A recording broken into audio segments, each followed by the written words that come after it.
All right.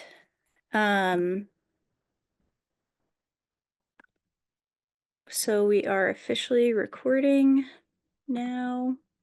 And I want to jump right in since we are a little bit time wary here. So let me pull up my slides.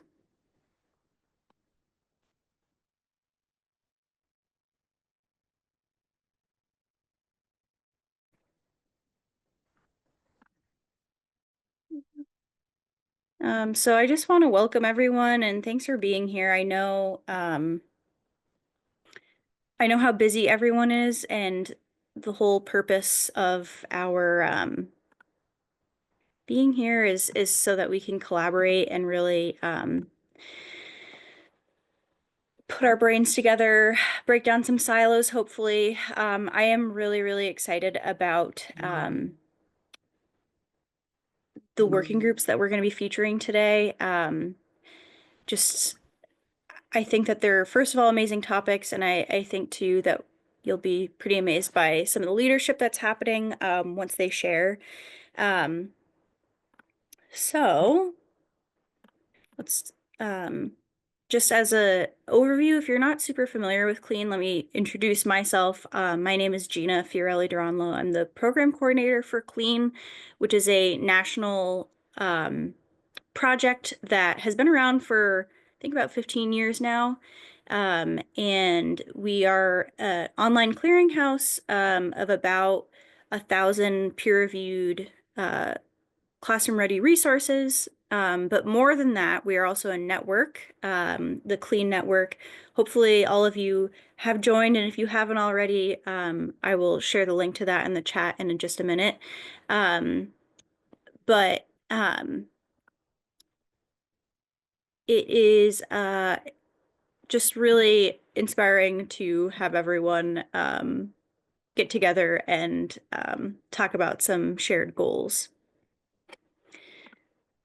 So like I said, we're a national program. We have people here from all over the country, and some international folks too, which is exciting. This is, we're all spread across the US. And today I want to really give as much time as possible to the working groups. But before we do that, want to give Frank the opportunity, if his audio is working, to provide a little bit more context. And then we will have 20 minutes. We're really, really lucky to have Dr. Matt Burgess joining us, who's going to be giving a very timely presentation on climate change polarization. About you all, but I have been having lots of thoughts post-election, and how we can come together a little bit better. And I think that Dr. Burgess is going to provide some insights into that. Immediately following that, we'll jump right into the pitches or the brief presentations from our working group leaders.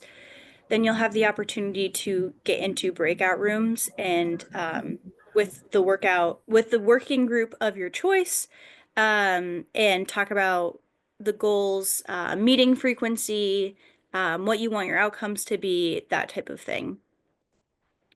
So, Frank, how is your audio? Can you hear me? I can hear you. Can you hear me? Love it.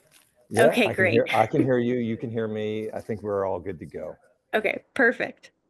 You wanna, I'll let you Do you want to jump make in me with a your co-host so I can share my slides. screens? Yep. I can't share unless you give me permission. Oh, now I can. Yep. All right, there we go. So let me do a slideshow. So I'm here at the American Meteorological Society meeting in the hallway. So hopefully it stays quiet enough where I am. But as I was thinking about the ACCELS and what we can do together, I was reflecting on some of the shifts that we did in the climate literacy guide intentionally through that 21-month process to kind of shift where's the field right now. And I think that there are some key insights that might inform the conversations across the working group. So, as we get into this, just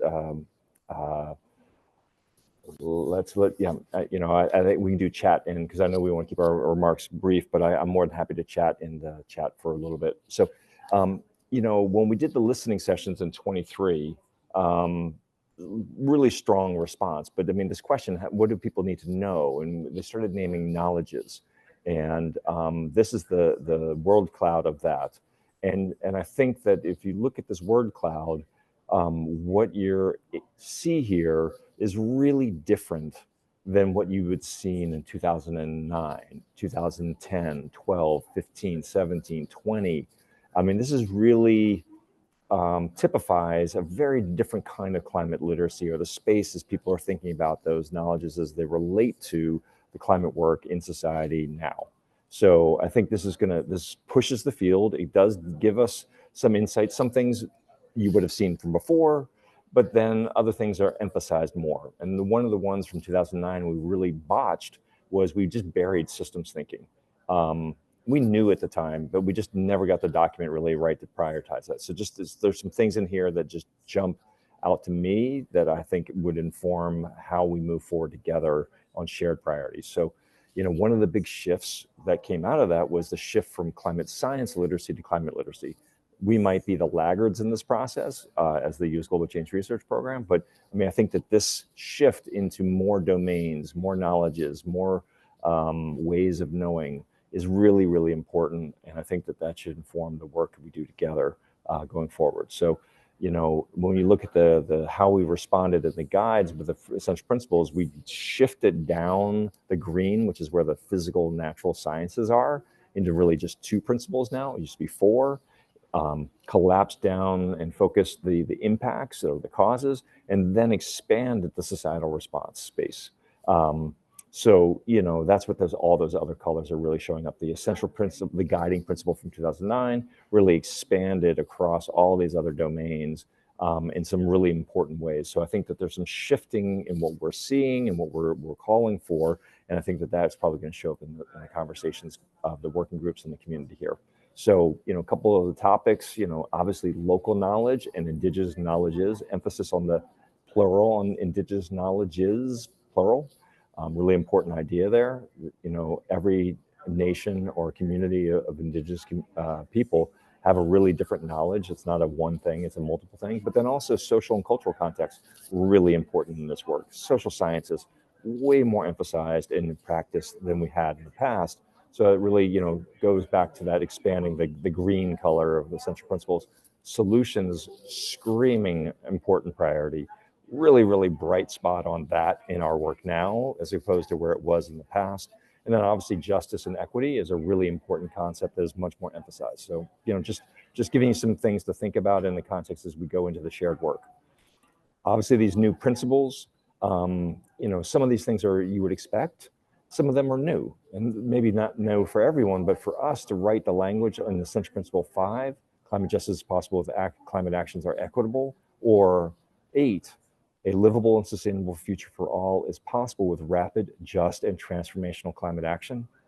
That's what 15 agencies just approved, with 24 agencies writing it.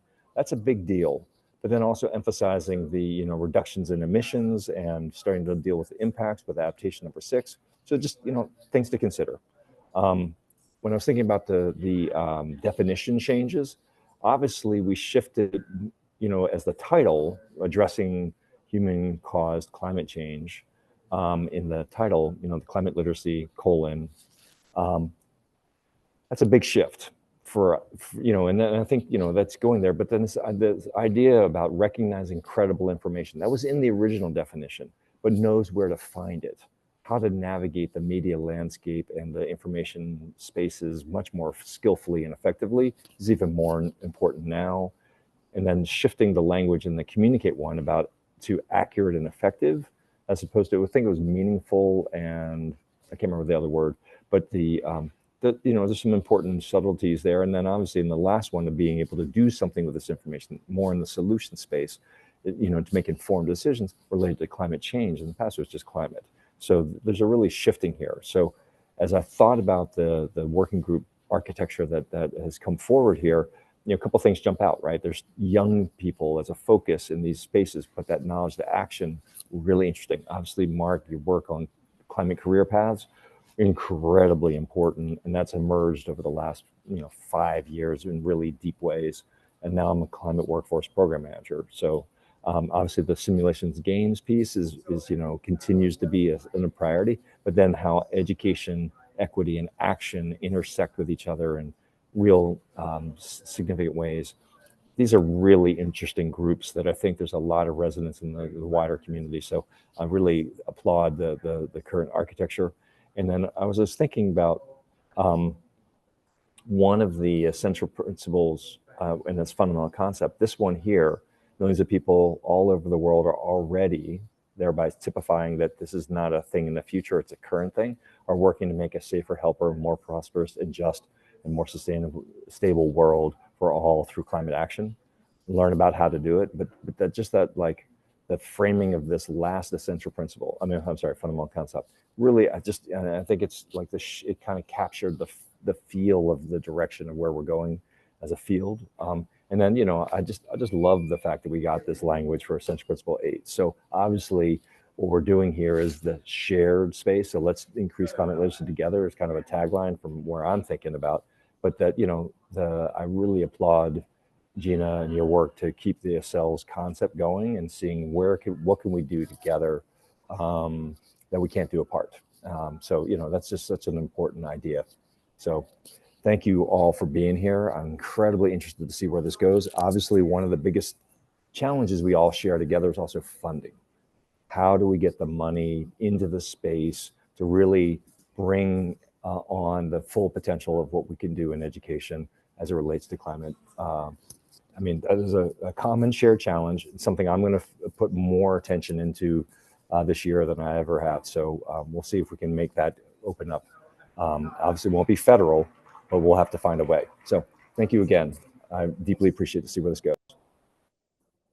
Thanks, Frank. That was awesome. What a great overview of the new climate literacy principles and context and all of that.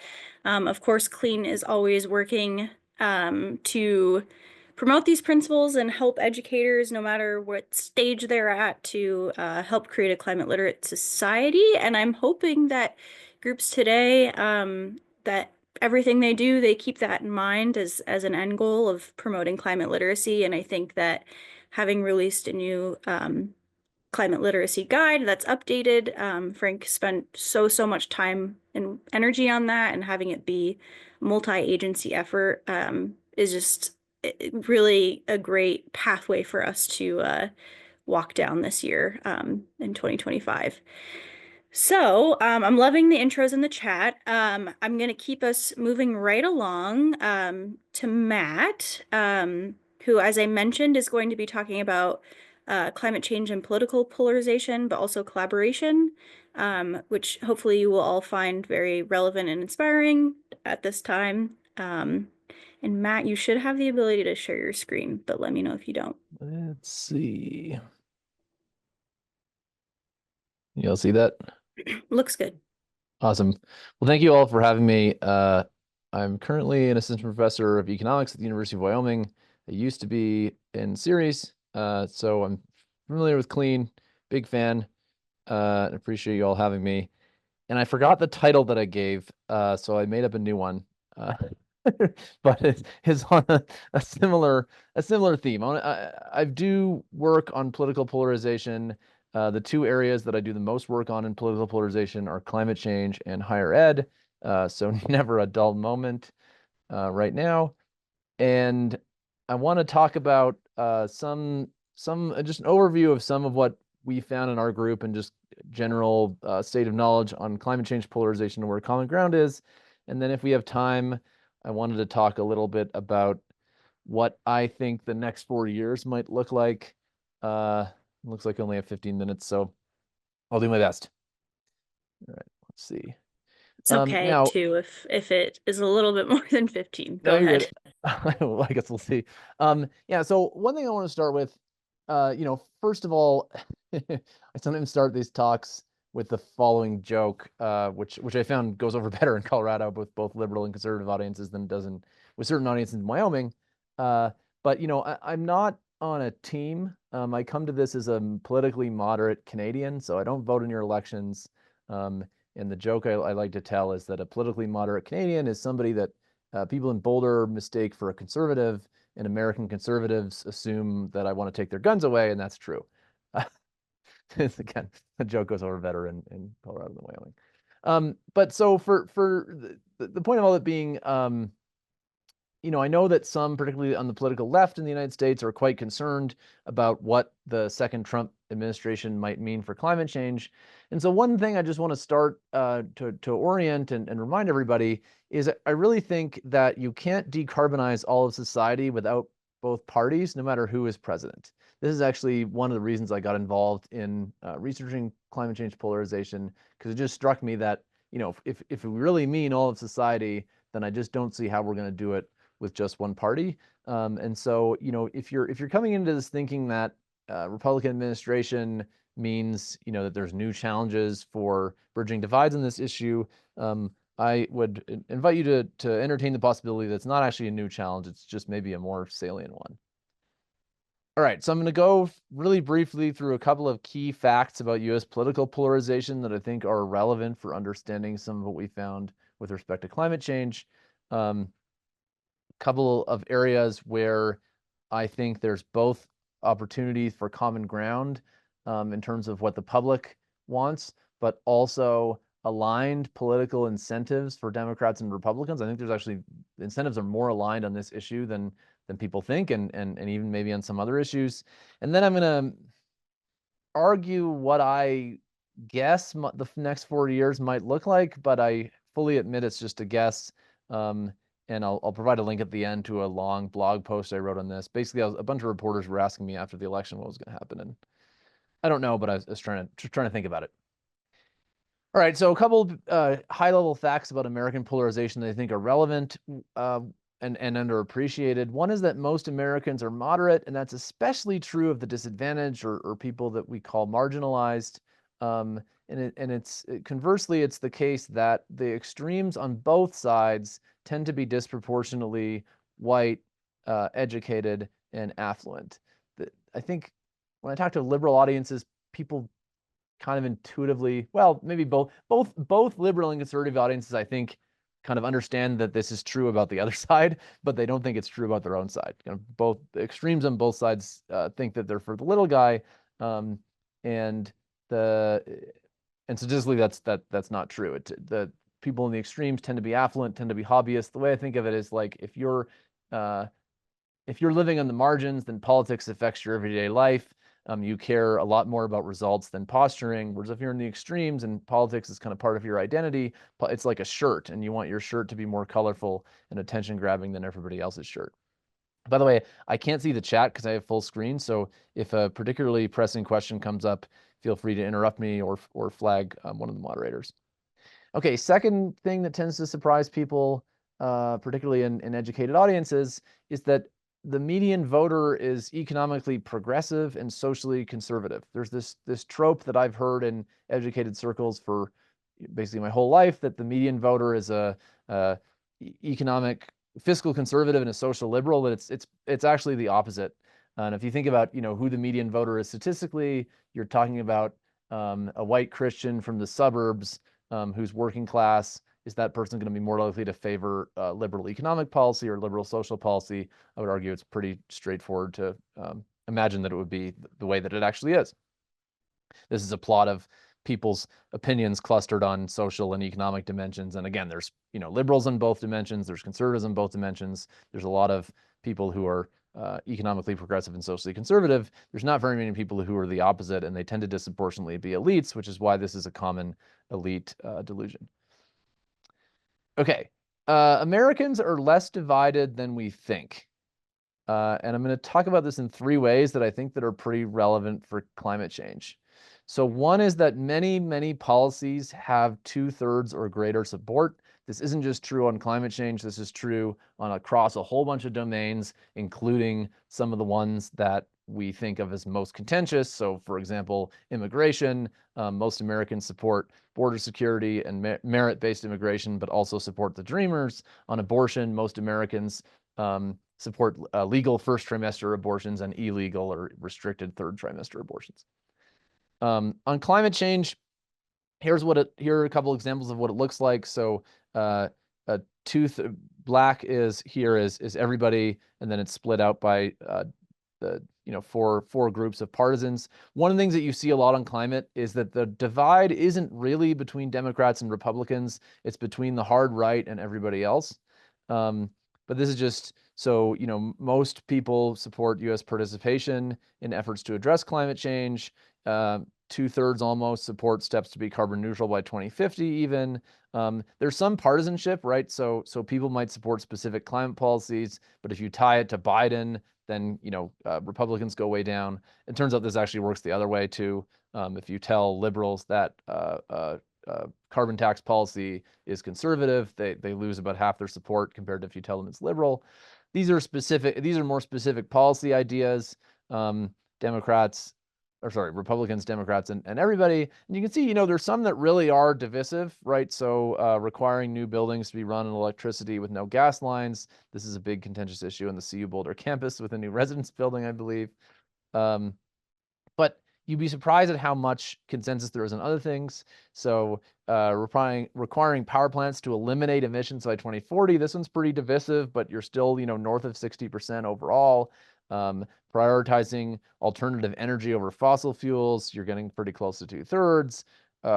Taxing corporations on their emissions, you're over 2/3, I believe. Business tax credits for carbon capture and storage, you're way over 2/3. Closing gas leaks, etc. So there's lots of positions that have more than 2/3 support. But one of the reasons that people don't realize this is that Americans tend to underestimate support for popular policies and overestimate support for unpopular ones. Some great postdoc who just finished in my group who was trying to figure out why this is for climate change, and we thought that media bias was part of the answer, and to our surprise, we didn't find it. So we don't know why. I suspect it's just people, anything you tell somebody something's divisive, they assume that half the country's for it and half the country's against it. That's kind of my working theory.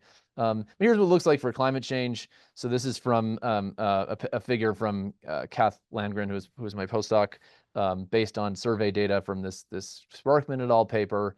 And this is asking people, what fraction of Americans support a carbon tax?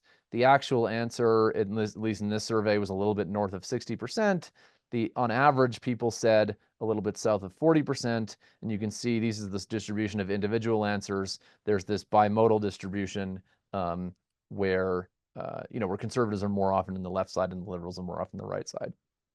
So people underestimate support. But they also overestimate support for unpopular things, one of those being political violence.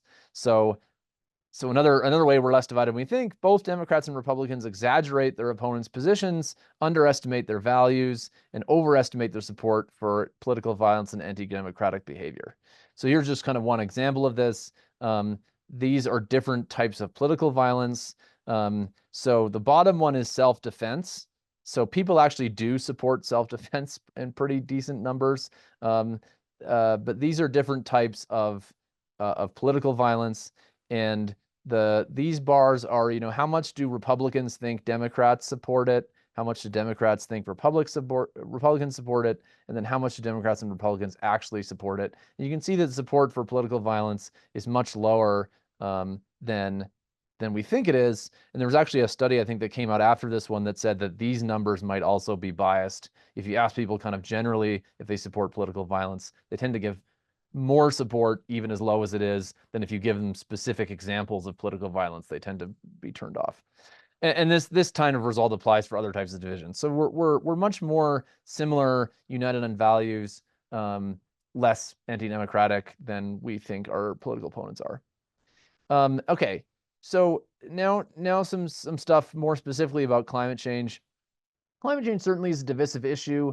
It wasn't a huge issue in this election in terms of the public discourse, although in terms of kind of voters expressing a preference for parties, it was one of the biggest of all of them, with the preference for the Democrats' position. But if you just had an election of do something versus do nothing would win the landslide. So this is the estimates by state of what fraction of adults think the president should do more to address global warming, right? Orangish means more than 50% and vice versa for blue. This would be a winning electoral college map for do something. And if you ask about Congress, it would be a landslide Senate map, except for my state, and congressional districts, it would be even more impressive. So there's voters definitely prefer do something to do nothing, but there are some disagreements on the specifics that are important, I think, particularly for Democrats to understand. But certainly the Republicans, deservedly or not, and you could probably make the case that at least in the last two elections, President-elect Trump's statements suggest that it's at least somewhat fair. He said things like that it's a hoax, less in the current campaign, but certainly in the previous two campaigns. This perception that Republicans are more the party of do nothing than do something, we've estimated has probably hurt them in elections. So this is a figure from a report that we published from the Center for Social and Environmental Futures back when I was at Colorado. And this is voters in the 2020 presidential election, how important they rated climate change and who they voted for. And the width of the bars is what fraction of the population of voters that these answers represent. And basically, if you thought climate change was somewhat or very important, I think slightly more than 3/4 of these people voted for Joe Biden. And that includes Republicans who thought it was very important. About 1/4 of them voted for Joe Biden in 2020. And it's impossible to perfectly estimate the counterfactual, but our best guess was that this had an effect that hurt Trump enough to possibly cost him that election, all else equal. Okay, really quickly on the other side, though, Democrats don't win the public with everything they do. There's some evidence that they hurt themselves when they get too extreme or too into identity politics. So, for example, there's Pew polls that find that most Americans don't want to ban fossil fuels or fracking. We have a couple studies showing one case for legislators and one case for the public, that when you pair climate with explicitly race and gender-based social justice elements, you tend to lose moderates and conservatives. And then there's some evidence, I would say it's still circumstantial, so I could be wrong, but I lay it out in this law review article, and Hannah Ritchie describes her personal experience with this in her book, Not the End of the World. I'm fairly confident that climate catastrophism is probably contributing to the youth mental health crisis and probably hurting the credibility of some climate advocates when it's overblown. So just one specific example is when it looked like Joe Manchin might tank the Inflation Reduction Act, John Podesta said to the New York Times that he thought that it was odd that Manchin would choose as his legacy to be the one person who single-handedly doomed humanity. The idea that the Inflation Reduction Act is the difference between humanity living or dying is nuts, to be blunt. And so, people who talk like that are not doing themselves favors in terms of building their public credibility as experts or serious activists, I would argue. And we've all heard other types of things like that. But on the positive side, areas where I think that there's emerging consensus, one of them is that there's some areas that you might think of as traditionally conservative instincts whose interests are aligned with the transition. So one example that people have talked a lot about is permitting reform. This is how long it takes to get a permit for major transmission projects, solar and wind projects, in years, right? So you're talking like 5 to 10 years to get a permit. So if you want the Inflation Reduction Act to do its job, you're not gonna have any shovels in the ground if you don't fix this. And then this, I just think is kind of ridiculous and embarrassing. Construction, this is American total factor productivity in the economy as a whole since 1950 versus construction. And our construction productivity is actually lower now than it was in 1950. So we're really bad at building things, and we claim to want to basically renovate our country's economy to make it low emissions. And so there's some areas, I think, for compromise, and there's a bipartisan bill on the floor for permitting reform right now, being led by Manchin and my senator in Wyoming, Barrasso. There are actually quite a lot of examples of bipartisan action on climate change. In the longer version of this talk, I have time to go into the details. In this talk, I don't. But we found over 100 bipartisan state-level decarbonization bills and dozens of Republican-only bills. These tended to do things like provide financial incentives for clean energy and things like that. There's bipartisan solutions caucuses in the House and Senate that include climate as their focus. One of the largest caucuses now in the House of Representatives is the Conservative Climate Caucus, which last time I looked had about a third of the GOP. And the head of that caucus, John Curtis, just replaced Mitt Romney as Utah's senator. So watch out for some bipartisan climate stuff in the Senate, maybe. There have been bipartisan federal bills that had climate aspects to them. There's the CHIPS and Science Act, was probably the most notable of that. There's this permitting reform bill. So there's quietly behind the scenes, there's actually quite a lot going on. Okay, really quickly, and again, I apologize that a short time, but happy to talk to anybody more if they want to email me. Just some quick thoughts on what I think we might see the next 4 years. And if you're interested, I have a Substack called Guided Civic Revival where I lay this out in I can't remember, but decently many words. And the punchline is, I expect the next 4 years to see a big change in rhetoric or vibes compared to the Biden administration. I expect some change in policy, but I actually don't expect that much change in the path of U.S. greenhouse gas emissions.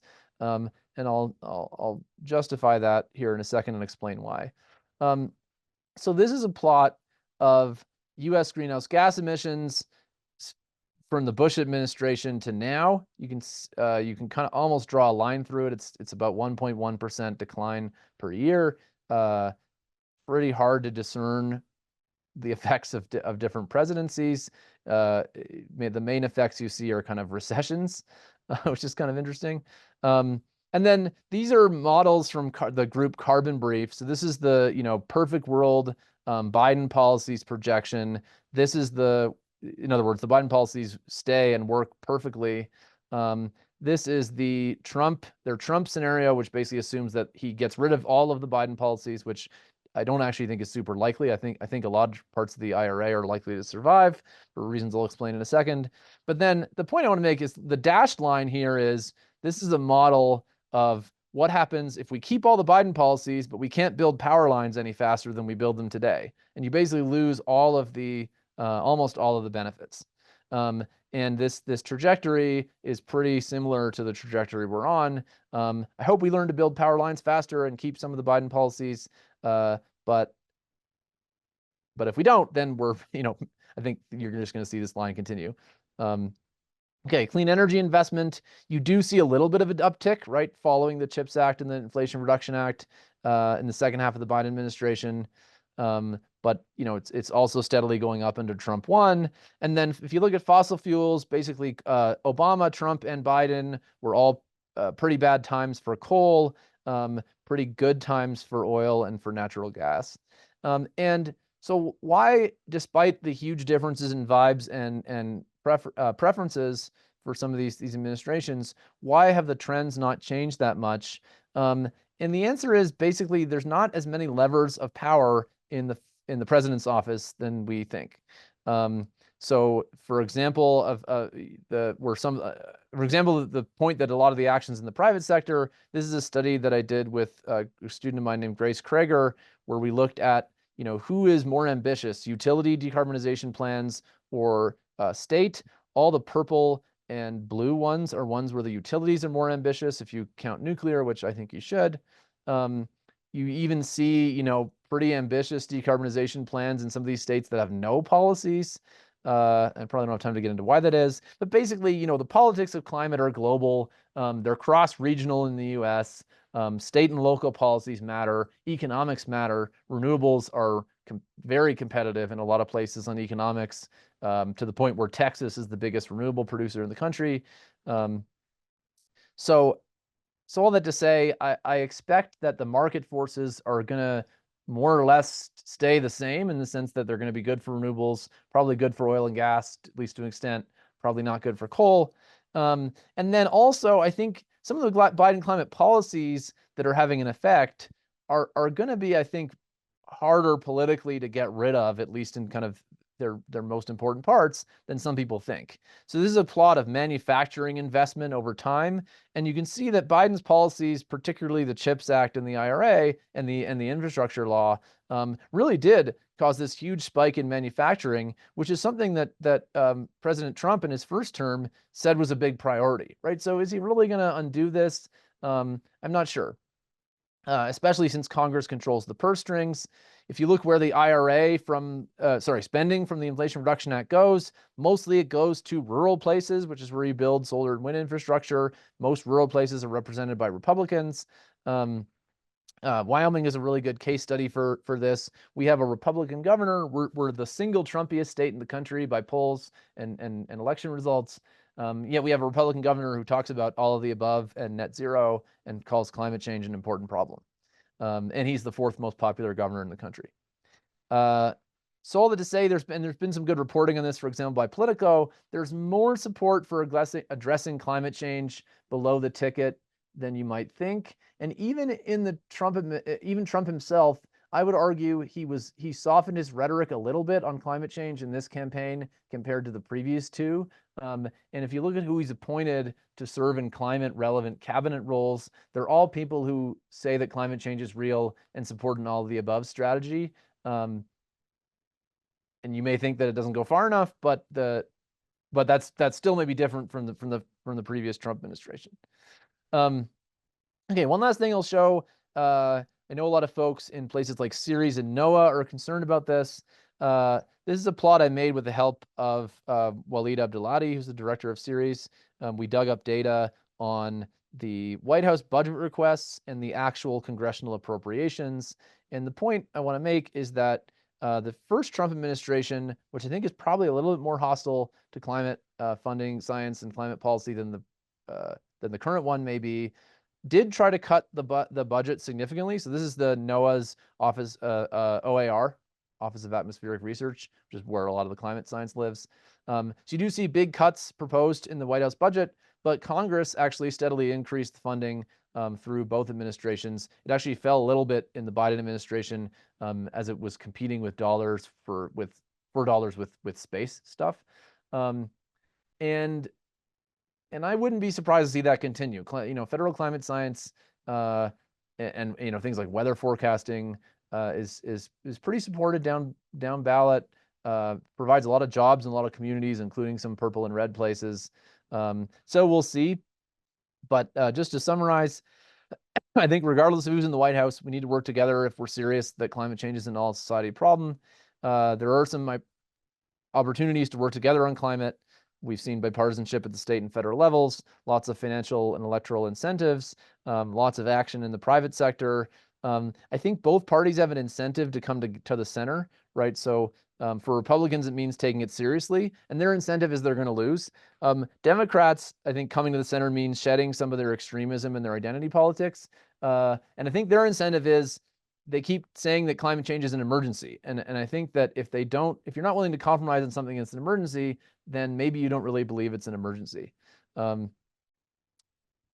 Okay, and I have no idea what's going to happen in the next 4 years, and neither does anybody else. But if I had to guess, we're going to see continuing declines in American greenhouse gas emissions, continuing declines in coal, probably continuing increases, at least for a while, in oil and gas. We might see some symbolic things like rolling back the Paris Agreement for the U.S. Certainly, we'll see some cuts in regulation, but my current hypothesis is that these trends will not be affected as much as people think.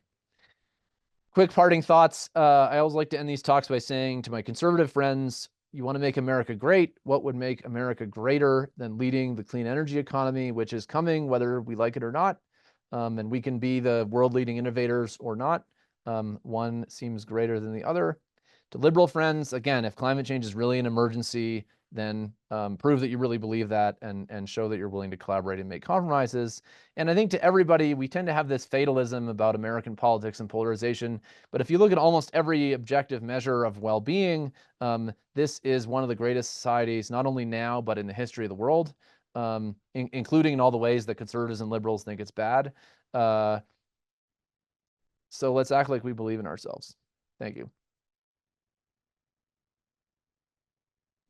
Sorry, I did go a Ooh, little bit over time. thanks, Matt. It's okay. I accounted for that for not just you, but Okay. for us in general. So no Yeah. worries. With the transition time and everything, that always happens. All right. So, just we did have a little bit of chatter, and I just want to address that before we send you off, Matt. Yeah, sure. I'm happy to stick around too. I don't have a hard stop. Thank you. So it sounds like, um, what do you, maybe this is one thing I'll address because I was also thinking about it. You were talking about how, Congress was very supportive of funding our type of work in the last Trump administration, but now we have different Congress. Do you have any thoughts about how that might affect, funding this time around Yeah, for I mean, general support? you have a different Congress. I have another blog post on this. All right. So there's all these stories about how there's a big red wave, and I think that that's true at the top of the ticket. Um, but it's more complicated in Congress, right? Like Democrats lost the Senate mostly because it was a really bad map for them this year, not because they lost. So I think there's like 5 swing states that were up for Senate elections, and I think the Democrats won 4 of them.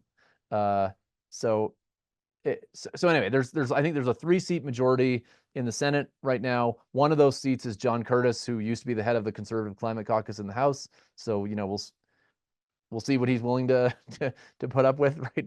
In terms of kind of hardline stuff. Um, and then in the House, it's like a 5-seat majority or something. It was like a 10-seat majority, and then they kept nominating their members for cabinet positions.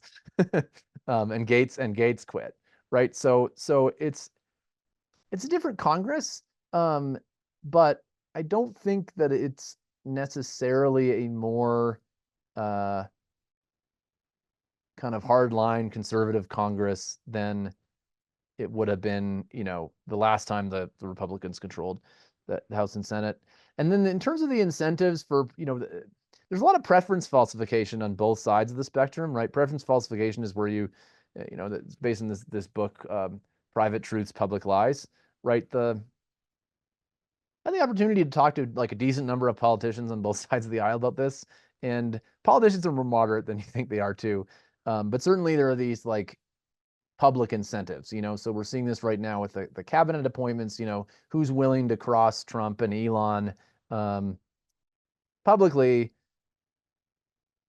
so there's some of that. I think it remains to be seen in terms of policies, but certainly it's the case that at the last time Republicans controlled the Congress, there were important Republican voices, including one from Colorado, that played a role in keeping the climate science funding. And I don't see kind of a clear sign that the Congress is super different in that way. It just, I guess, remains to be seen kind of how much pressure is put on from the top. The other thing that's interesting about Trump is in some ways he's more powerful this time, but he's also, can't run for a third term. Um, so, as his term goes on, it'll be interesting to see if that changes the calculation at all. Yeah, thank you. If you don't mind, we had a request for some links to some of your Oh yeah, posts in sure. the chat. Um, but otherwise, I'm gonna keep us moving. Thanks for that response, though, and thanks for being here. Those are some Sure. helpful perspectives. And just Jen Pierce from Boise State, I'll send you an email. Happy to do it. Thanks for asking. Awesome. Thanks so much. Thank you. All right. Well, I do want to start giving some time to our working groups here. We have 4 groups that are going to be speaking, and like I said, we'll go through each of those. They'll give pitches for about 10 minutes. And when I say pitch, I mean just like a general overview of what they're thinking and what their goals are. And then we'll have an opportunity at the end to go into working groups and chat together. So I'm going to let the first working group here share their screen if they're ready. Lorian and Carrie, yep. So climate change education for young learners using children's literature. That is our first group. So yeah, I'll let them go ahead. Thank you. All right, thanks, Gina. And thank you, Matt, for all of the great things to think about this morning. Well, it's morning for me anyway. So when we submitted our proposal, we submitted climate change education for young learners using children's literature. We've kind of rebranded ourselves into Climate Explorers, Inspiring Hope and Advocacy Through Literature. So that's how we're going to be referring to our working group moving forward. But same idea as what we proposed.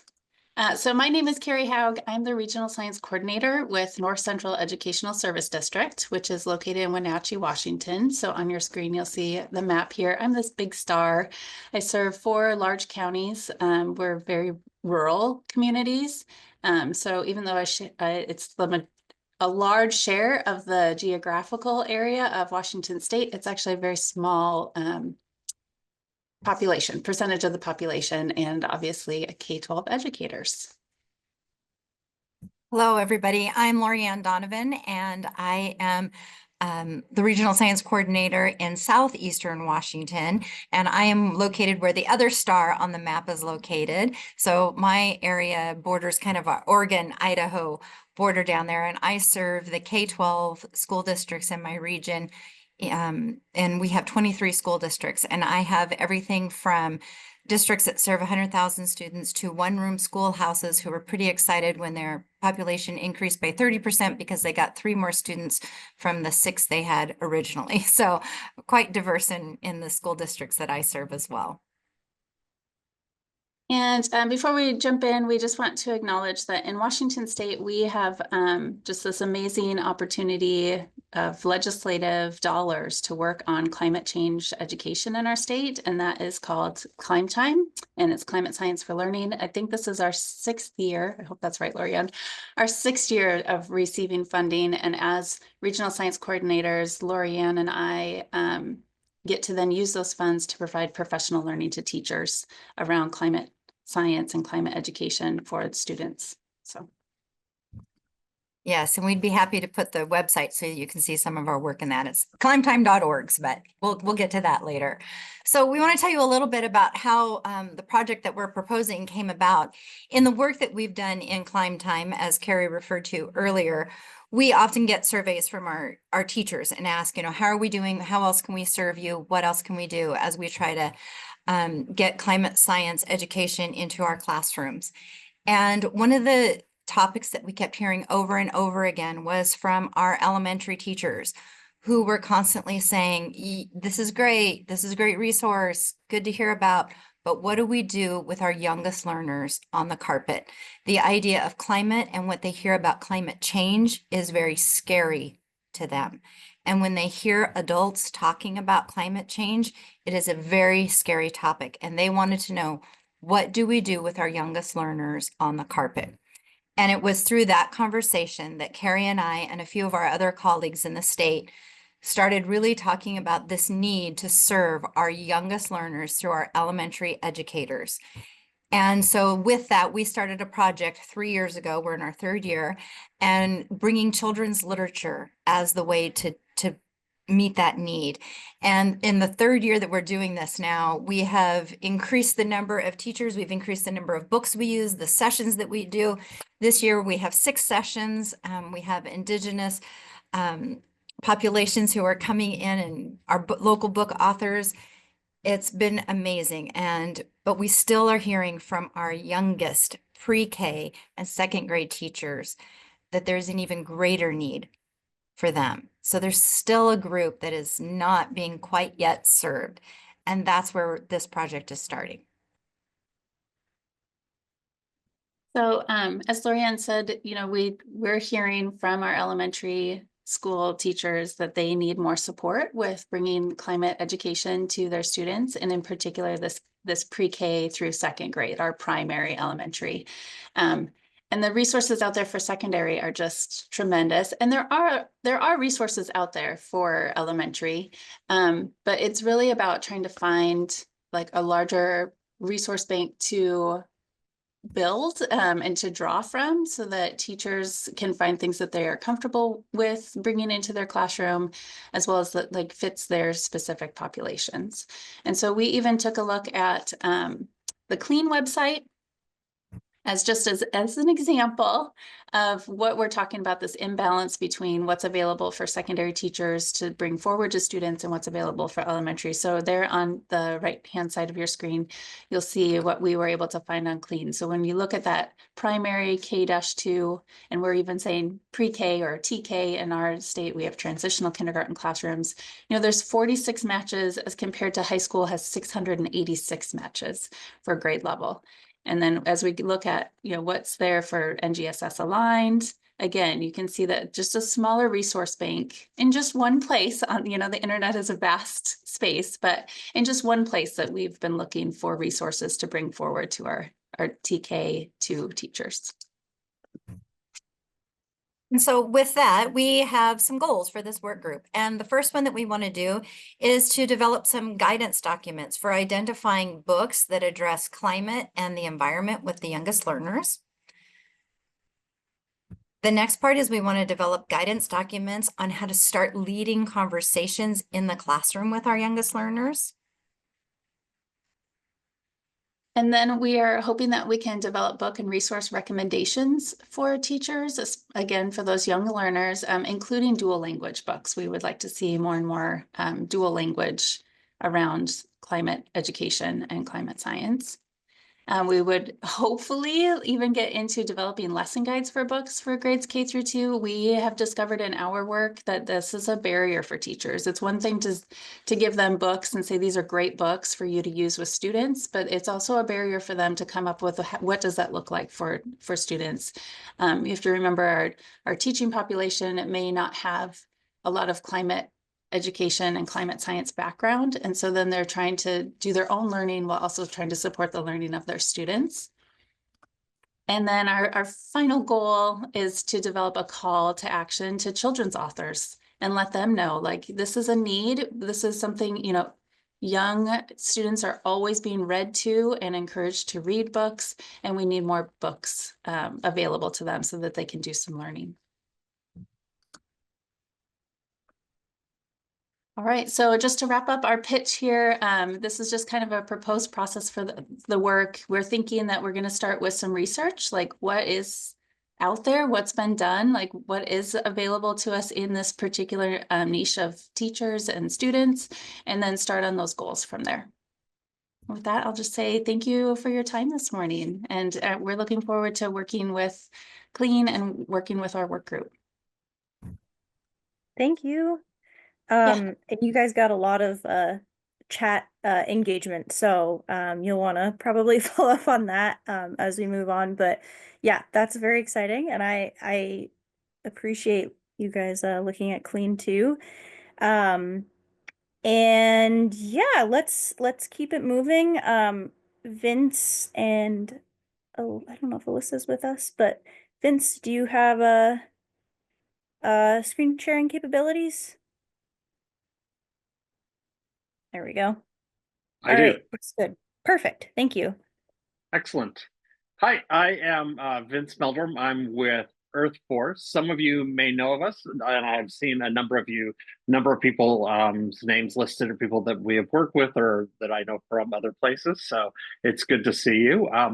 And we are interested in a work group that looks at moving young people from knowledge to action. I think, as most of us recognize at this point in climate science, that just people knowing about the climate issues is not going to be enough for us to really engage in a civic way a large group of young people and others and trying to solve climate problems. And so we're interested in that work group.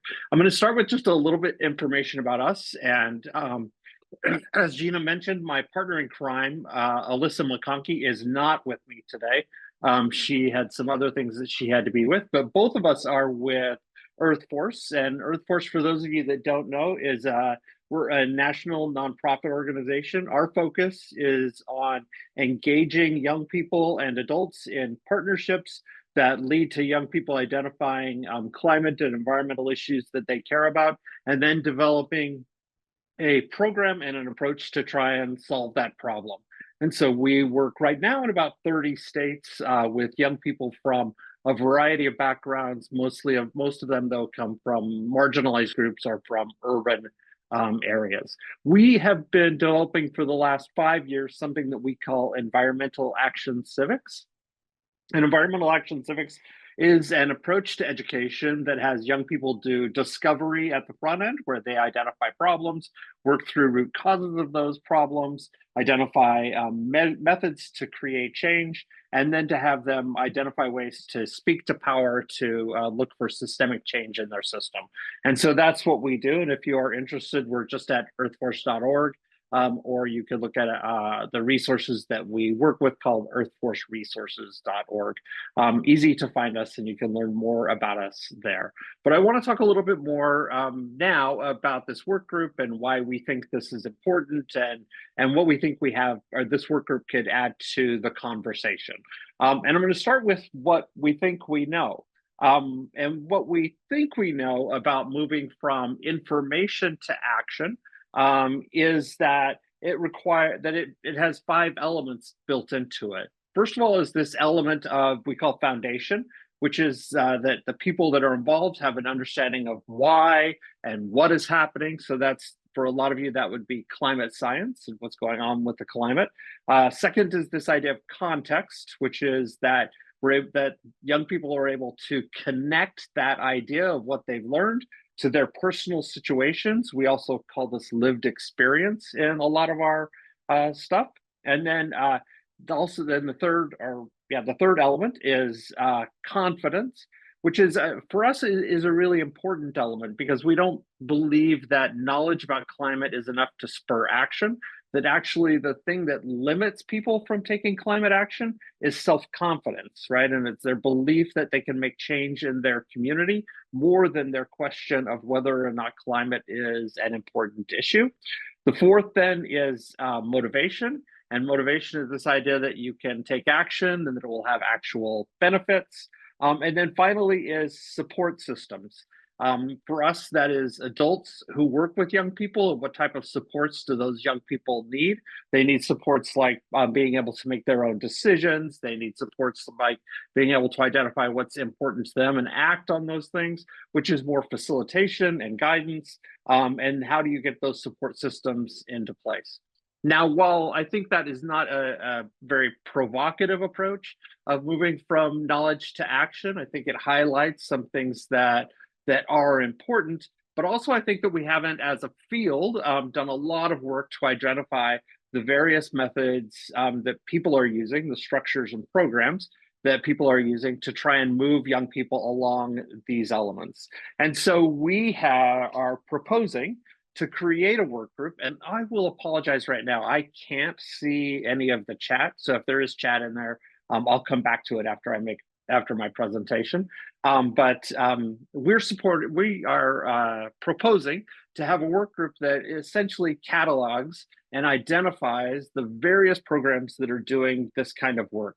And so there are a number of people on here that we have met through various means that we know are trying to combine this idea of civic and science to take action in the communities. There are a lot of other models that are out there that are different than ours, and we're proposing that we take that step to try and catalog and identify those so that we can learn from them, and we can identify which ones can be promoted and shared with others, so that we can have a number of different approaches to solve this problem. Why do we think this is important? Is first of all, because bringing environmental civic action to marginalized and rural communities is hard. And we don't believe that we have all of the answers to do so, but we think there are a lot of answers out there. And we would like to find others with like-minded approaches who are doing excellent work. And then finally, is the same thing that everybody has said, I think, which is given the increased urgency of climate action, we think this is a critical moment for different perspectives, but we also think that it's a moment with some opportunities. And so we would like to take advantage of those opportunities and move forward in a critical way. And we would love to have you join us in thinking about that. Finally, this is my contact information, which I will put in the chat as well. And I believe we'll have a few minutes to break out in work groups. And so hopefully some of you are similarly interested in this work. And I look forward to talking to you. And I need to stop sharing my screen, which is more challenging than I hoped it would be. Let's see if we can. Here we go. Sorry All about right. that. No worries. There we Thanks, go. Vince. Great. All right. So, two awesome presentations so far. I'm seriously very excited. And we're gonna keep the ball rolling with Mark, who's up next, talking about climate career pathways. Great. Let me just share my screen here. Oops, that's the wrong. Okay, yeah, I ignored the title here. Allow. Okay, you can see it now, right? Let me play. Okay, so Yes. this will be a very quick presentation. This is a continuing effort from last year. It is, like Frank said, both very exciting, urgent, fairly new, and people are coming to it from a lot of different directions. The idea of creating career pathways hooked into climate, all the opportunities and challenges of a changing climate and a green economy. Last year we had 20 plus people in total, and they were beautifully diverse in this effort. We had time zones from Alaska, to the west, to New Jersey, the East Coast, New Jersey, Florida reps on the east, people from nonprofits, higher education, state and federal agencies, informal education, and a number of interesting, really bright, interesting, independent folks, either plowing their own path or figuring out their next thing and how they might fit in, how they can fit into this work. And I'm hoping, the invitation is wide open for similar, there's not one type of person we're looking for because this work has a lot of different facets. Last year, what we did was create a couple of big surveys. Like, we wanted to figure out who's doing what in this space, like who's got on any, whether you're a middle school teacher or you're a CTE teacher in a big high school or a big district, or you're a state agency that's really trying to lay the groundwork for an enhanced kind of climate career program. What's going on out there across the U.S. So that started gathering surveys, responses last year. It's great. We know there's more work to be done in there. We also wanted to look at so you want to do this, where's the funding? Like where have people seen funding? And that's also very inspiring, not just if you're a practitioner wanting to bring this into your class or into your school or your district or your state, but also if, how can we learn from each other? The funding is also another way to learn from each other, because California, for instance, last year launched this big new separate fund for career education that prioritized climate careers. And that became a model, for instance. And then there's really inspiring stuff happening in other places. So where's the funding?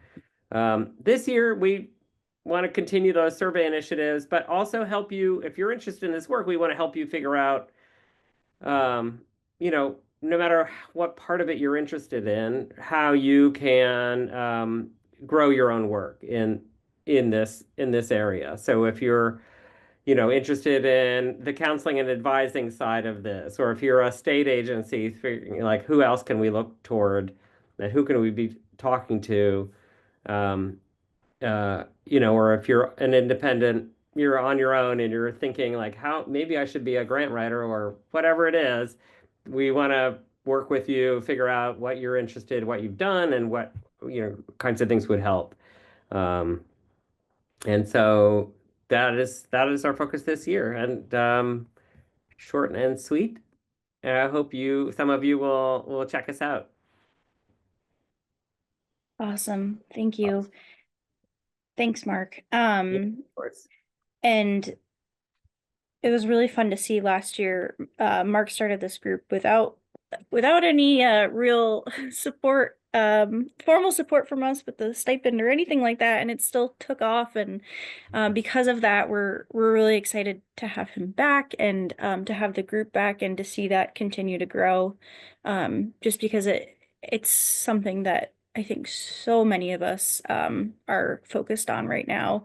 I know Frank in particular is very focused on climate career pathways. All right, and then so next up, we will have Randy talk about simulations and games. Saw Randy earlier. Yeah, I'm here. Okay, great. I'll apologize ahead of time in case my internet's bad. It's been kind of flaky this afternoon, so if I start cutting out or something, it's probably me, not you, but hopefully it'll behave for a little while. Let's see, I'm going to try the sharing. I've got 3 monitors, so it may take me a minute to figure this one out. No, it looks pretty easy. Let's try this. Let's see, open, oh geez, open system settings. Spoke too soon. I always panic a little bit when I screen share and I Yeah, see how many windows I have open. yeah, that's yeah. Either maybe that did it. Nope, not yet. Let's try again. Okay, desktop 2. Yes, looks good. Okay. Am I showing a big start of a PowerPoint simulations and games? Is that what you guys see? It's not in presenter mode. We can see Okay, that's fine. That's the fine. deck, but okay, Yes, we sounds do see But the, I'm on the see right PowerPoint. screen at least. Yeah. That's good. yes. Okay. Hi, I'm Randy Russell. I'm sort of a semi-retired, semi-freelancing STEM educator. I'm mostly doing some stuff with drones and some guy who's got a startup STEM business right now. But I spent 16 years at the various incarnations of the education and outreach groups at the National Center for Atmospheric Science here in, or Center for Atmospheric Research, NCAR, here in Boulder, Colorado, which is where I'm located. So I spent quite a number of years doing science education, and particularly with the climate and weather and that kind of side. So, and with a particular interest in games and simulations, and that's sort of what I'm here to pitch is a place to be a collection clearinghouse for information about that kind of stuff. So let me go ahead and do my couple of ugly slides. And let's see if this behaves. So there's my really ugly slide. Sort of the whole talk in one thing, but the goal outcome, I think, here would be to make a listing somehow shared via the CLEAN group, maybe via the website and its resource database, that would be maybe a bit less rigorous and in-depth of its reviews, but more broad-reaching of games, simulations, virtual labs, things of that nature for climate and energy education. There's quite a few resources already in the CLEAN collection, but there's a fair amount of work involved in reviewing and vetting those things. And I think there's a lot of stuff out there that could be in such a collection that doesn't necessarily rise quickly in that vetting process, but that would be great for people to know about as a much better way to get at things than just starting with a Google search of the whole wide internet. So anyhow, a slightly vetted or whatever. Randy, can I add to that we do have a lot of games in CLEAN, but shorter things, and I know that there's longer things being developed, and there's a limit to how sort of long we can take to review a resource. So things that actually take more of that time to play the game is harder to put in to CLEAN as well. So I think there's probably stuff we have a lot in CLEAN, but there's also a lot out there, like you said, that's not in CLEAN. And I'll just add partially due to the sort of limits of the review process itself. Thank you, Katie. Yeah, I think there's just various reasons that some of these resources, some of them might be short-lived or require certain technology or whatever, so that they're, they may not be the ideal thing for a broad audience, but if they hit the mark of some particular topic you're doing, they really might be something you want to know about, even though it's not the perfect thing. So anyhow, that's the outcome kind of thing. I guess I mentioned enough about my background. I've done a lot of conference presentations and webinars and things like that over the years at NSTA, at AGU, some at the American Meteorological Society, ISTE, the science technology stuff, and there's a lot of interest from teachers, and there's been an enduring interest. So I think there's a value to something like this. Let's see, just looking through my slides, and I did a version of this while I was at NCAR, and they maintained it for a while, and then they eventually sort of stopped maintaining it, and the URL for it now points at the resources of this nature that were developed at NCAR itself. And that's kind of typical. Most places sort of showcase the stuff that was made in-house, and trying to find a library of, broad-based, I don't care where it's from, I want the best greenhouse effect, simulation or whatever, I think is trickier. So that's just an example. I've done it on my own personal website, but I think it's more of a community effort. It's much better maintained and contributed to by multiple people. And I don't have the energy and resources to market it properly. I think it's the kind of thing that a library type resource, that the Clean Resource Collection, it makes sense as a home for it. And we could potentially use the existing databases there and just, not fill in all the fields or something like that. We could see whether, using the keywords and stuff that Clean already uses and so forth might be a good way to sort of dovetail this with the existing resource collection. And this might then also provide a seed, like some of the resources from this might be things that, for whatever reason, rise to the top as far as being reviewed for the broader Clean collection. I think there's value both in terms of disseminating this kind of stuff to educators and also for developers to sort of not reinvent the wheel or to be inspired by other people and the kind of stuff they've done. I've certainly learned a lot from looking over other people's work. It's a very new and unusual medium, and it's kind of neat that way. I want to make clear that I'm including both computer-based and electronic, but also board games, card games, kinesthetic games, whatever. I mean, pretty broadly there. Seems to be of interest to people when I talk to them about this kind of stuff. I think that's most of it. I think I had just a couple. Oh, let me see if I can manage this part of my screen sharing. Just an idea of the kind of things that I've, oops, move that out of the way. This is the former version of what I've done with this kind of thing at NCAR's site. It's no longer there. This is on the Wayback Machine, but it's really short blurbs. It's just like a sentence or two or a paragraph about the thing, who made it, whether there's a cost for it. And I think this was from like 2016 or something, but you can see even back then there were a lot of items. I also tried to throw in a little thumbnail screenshot, which often made it easy to quickly note whether, oh, this looks like it's age appropriate for elementary kids, or this looks like this is probably something for college age. I guess I'll throw that in there as well, that I've seen interest with this for this kind of stuff over a very broad age range. People using it in elementary school, obviously the game element, but people using it for undergrad and even graduate sort of education. So this was a version I did back at UCAR. And let's see if I can get to this other tab. This is there we go. This is a version that I have on my own website, and it's similar sort of idea, just short blurbs and a little bit of info. I did with some of these have little click through things. Let's see, the Concord Consortium's kind of interesting.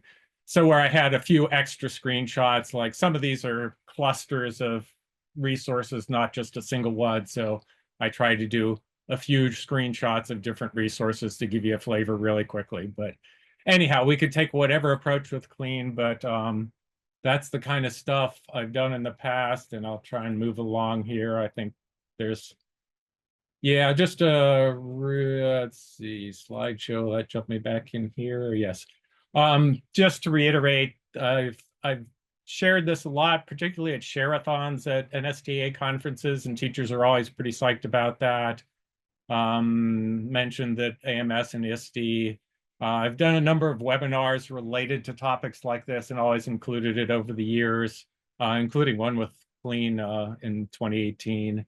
But then AGU, there's been a pretty big, I first saw in 2004, Kathy Manduka with CERC did a session on visualization.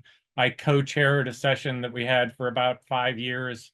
And we at one point got 2 oral sessions as well as a poster. So we had good attendance. And I know Gina and some other folks were involved with a session this year at AGU. So I'm glad to see that. And there just seems to be an enduring interest across the community. So I'll shut up there. Yes, And I and need to get out of screen sharing. Let's see. Da, da, da. I wonder if I hit replace, I might be able to All do right. mine. There you go. You There we stole go. it back from Okay. me. Thank you. Yeah, and I have to say, as Randy just mentioned, we did an AGU session on this theme, and there's been a lot of interest. So he's been getting a lot of emails from me trying to coordinate multiple people and get everyone connected. So I'm very excited that we're gonna have an opportunity for you all to finally get to chat and get in a breakout room. So I agree. There's just a lot of energy around games right now. We had a really popular AGU session, so I think that this is really needed. Okay, so um, I am going to, let's see. Well, Jim, do you want to say anything? Do you want to unmute and say hi? We have a 5th working group that will also be continuing this year. Jim Callahan will be leading it. It's the Climate Education Equity and Action Group. And they will be in breakout room number 5. Yeah. Thanks, Gina. Yeah, I thought, I thought the right thing, I'll put attention on hearing the other folks and wanting to collaborate them. Maybe I'll just say this one thing is to the speaker, the main speaking of adjusting and working together is, in terms of climate action, students have worked successfully to have the Library of Congress become 100% LED or 94% LED, and are finishing up the rest. They're working with the Congress. They even got some progress going at the White House, the Smithsonian's. The students have been already jumping way ahead on just taking action, working on things, and having the legislatures kind of follow along, right? The president following along. So just know that I think a lot of his messages, I think students have already been hearing that. That's it. So, I mean, mostly I'm really excited to also hop around in the breakout groups. Thanks. Okay. Thanks, Jim. Yeah, so I just want to acknowledge before we go into the breakout room, some next steps that we'll be taking. I have been recording this, and we'll make sure to share the recording out with everyone that registered. It'll be should be going on YouTube too. So if you know of someone that wanted to come, or you want to share your presentation with someone, you should be able to do that. It would be great, just as like a concrete next step, if the working group leaders and the people who are participating could talk about follow up in terms of like when the next meeting is. I think a lot of groups meet maybe like once a month. We've had some groups meet even asynchronously if they couldn't find a time that all fit together. So the goal of this is really for it to be whatever works for you all. We want to support it. So yeah, however often you need to meet in order to achieve those goals, we're supportive of it. I am going to initiate the process for working groups to receive their stipend, so working group leaders can keep out an eye for that.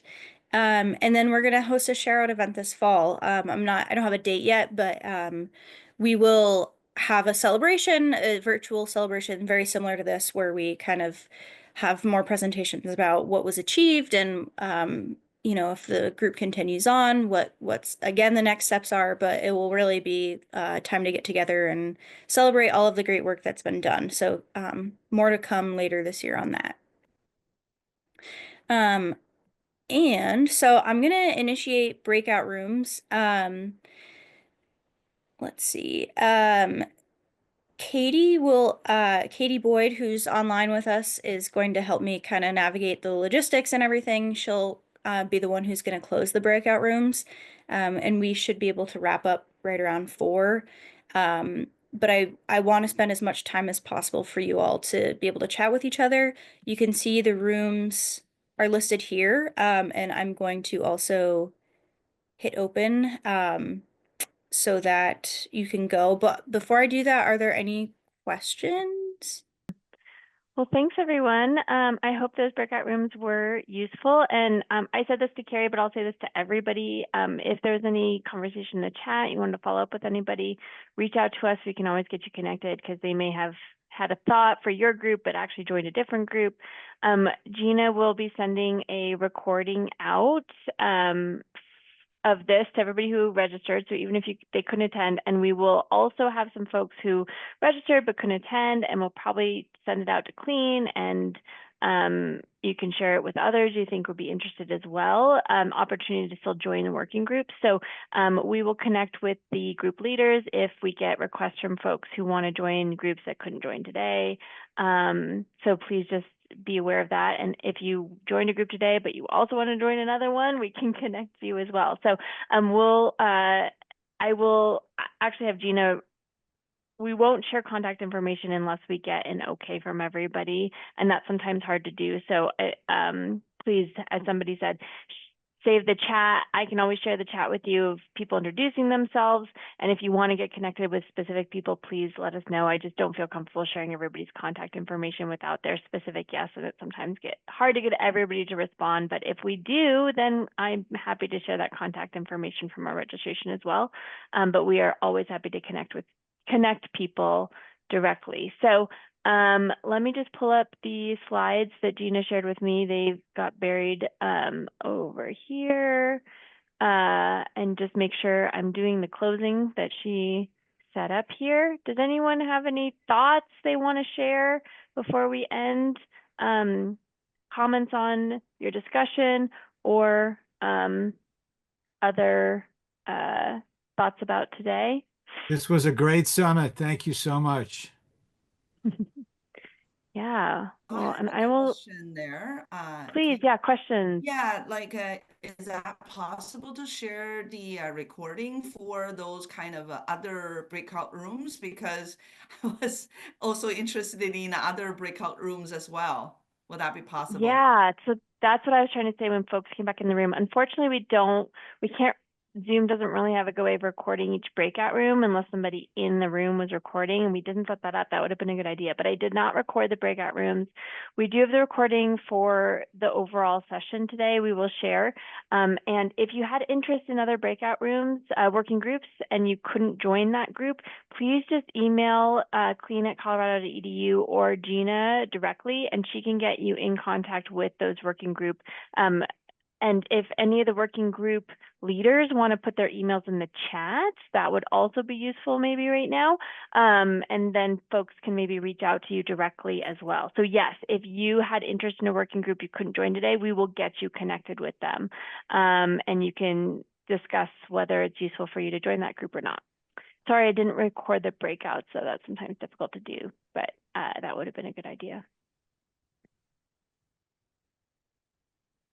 Wonderful. Well, as I was saying, stay in touch. email us, clean@colorado.edu, and let us know if we can help you at all. Otherwise, Gina will be in touch with the working group leaders to make sure that you all have what you need. But I think from here, you should be able to, yeah, coordinate the people you worked with, and we will just let you know if other people want to join and get you connected that way.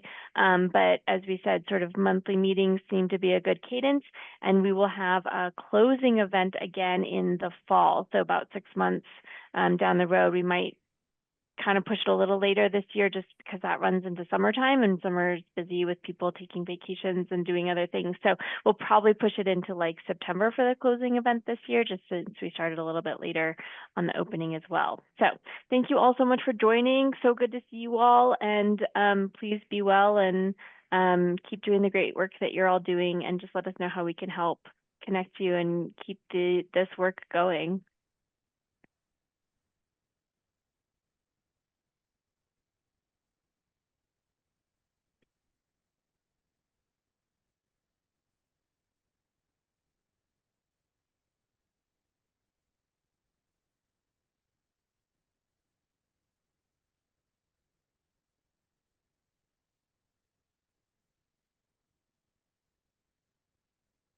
Thank you, guys.